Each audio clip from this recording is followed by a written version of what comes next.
Evangelio de diciembre 30, 2013, según San Lucas 2, 36, 40.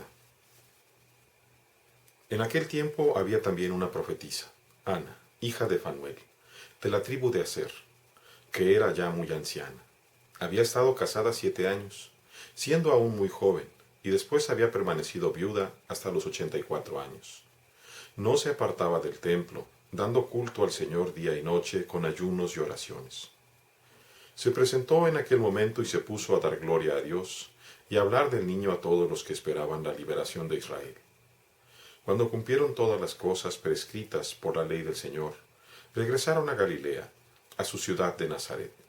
El niño crecía y se fortalecía llenándose de sabiduría, y contaba con la gracia de Dios.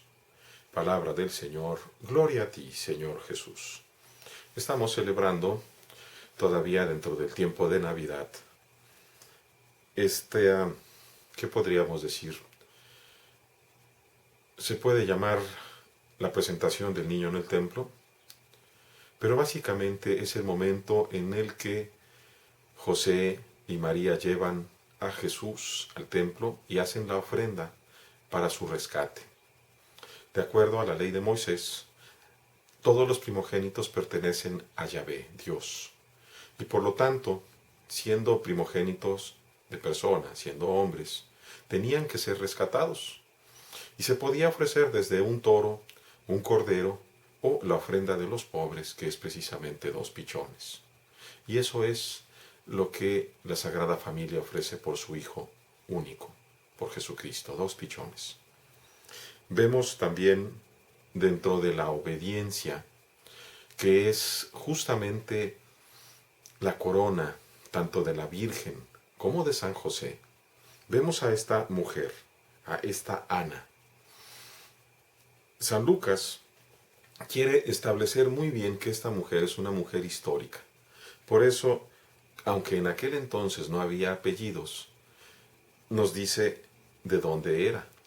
Era hija de Fanuel y además de la tribu de Aser. De esa manera podíamos saber exactamente que esta mujer es histórica. Nos cuenta además que era una mujer muy anciana, que de joven se había casado y había permanecido casada 7 años y después su marido falleció, por eso era viuda, y tenía ya 84 años de edad.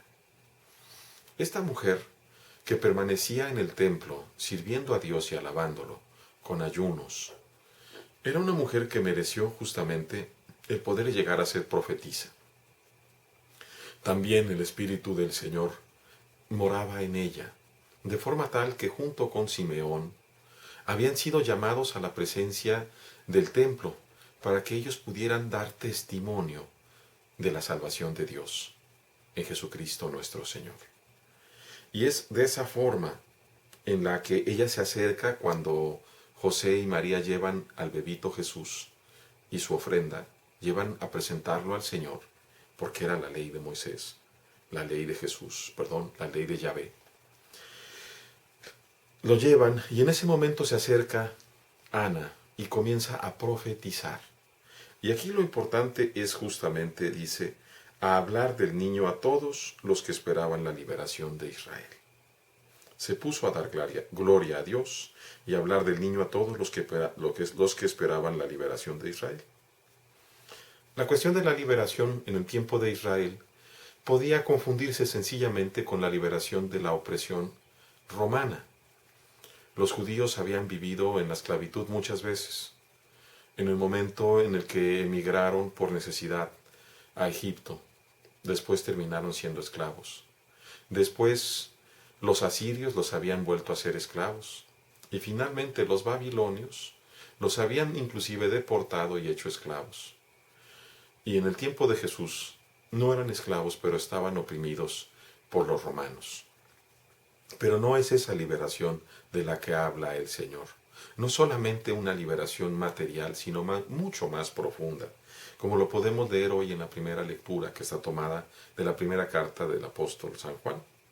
Y dice: les escribo a ustedes, hijos, porque les han sido perdonados sus pecados por el poder de su nombre, es decir, por el poder del nombre de Jesús. Les escribo a ustedes, padres, porque han conocido al que es desde el principio, es decir, a Jesucristo, a la palabra, al Verbo encarnado. Les escribo a ustedes, jóvenes, porque han vencido al maligno. Han vencido al maligno. Esa es la liberación, precisamente. No amen al mundo ni lo que hay en él.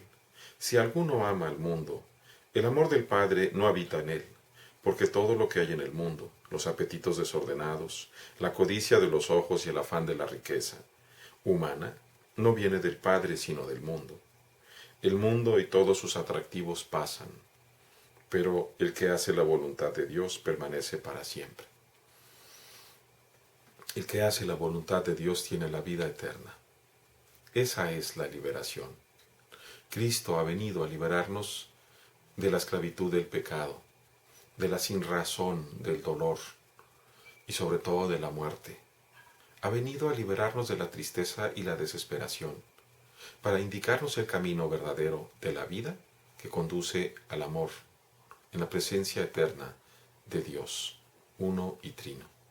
Queridos hermanos, pidámosle con todas nuestras fuerzas hoy al Señor, que igual que Él mismo, nuestro Señor Jesús, iba creciendo en gracia, iba creciendo en conocimiento y sabiduría, también nosotros crezcamos en Él, por Él y para Él, en la presencia continua del Espíritu Santo y de Dios nuestro Padre. Nos acudimos también a la Santa Virgen María y a su castísimo esposo San José, para pedir que intercedan por nosotros, por cada uno de ustedes, sus familias y nuestros hermanos en el mundo. Dios les bendiga.